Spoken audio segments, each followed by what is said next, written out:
Hello everyone, আজকে আপনাদের জন্য আবারও নিয়ে এসেছি একটি নতুন ডায়াগ্রাম। এর মাধ্যমে আপনারা জানতে পারবেন কিভাবে how to make motor with timer on daily connection তৈরি করা হয়। চলুন দেখে নিই কিভাবে তৈরি করা হয়। MCB miniature circuit breaker. Conductor হলো ইলেকট্রোম্যাগনেটিক চালিত সুইচ। টাইমার মূলত অন অফ প্রক্রিয়ার কাজ করে। টাইমারের দুটি কমন প্রান্ত থাকে, একটি নরমালি ক্লোজ ও একটি নরমালি ওপেন অপশন থাকে। DPMCB double pole miniature circuit breaker. Stop switch. Motor বৈদ্যুতিক শক্তিকে যান্ত্রিক শক্তিতে রূপান্তরিত করাকে মোটর বলে। Start switch. পজিটিভ লাইন এমসিবিতে কানেকশন দেওয়া হলো। সেকেন্ড ফেজ পজিটিভ লাইন এমসিবিতে কানেকশন দেওয়া হলো। থার্ড ফেজ পজিটিভ লাইন এমসিবিতে কানেকশন দেওয়া হলো। নেগেটিভ লাইন ডিপিএমসিবিতে কানেকশন দেওয়া হলো। পজিটিভ লাইন ডিপিএমসিবিতে কানেকশন দেওয়া হলো।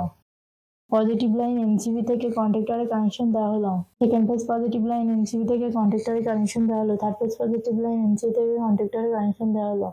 কন্ডাক্টর থেকে মোটরে কানেকশন দেওয়া হলো।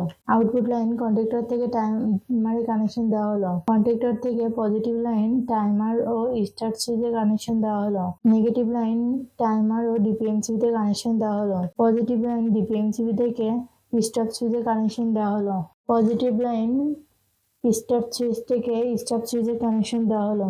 আউটপুট লাইন পজিটিভ লাইনের সঙ্গে কানেকশন দেওয়া হলো। আর্থিং লাইন মোটরে কানেকশন দেওয়া হলো। এই ডায়াগ্রামটি পুরোপুরি সম্পূর্ণ হয়েছে। এভাবে আপনারা আপনাদের বাসা বাড়ি অথবা কারখানাতে তৈরি করতে পারবেন। ভিডিওটির সাথে থাকার জন্য ধন্যবাদ। ভিডিওটি ভালো লাগলে লাইক ও সাবস্ক্রাইব করবেন।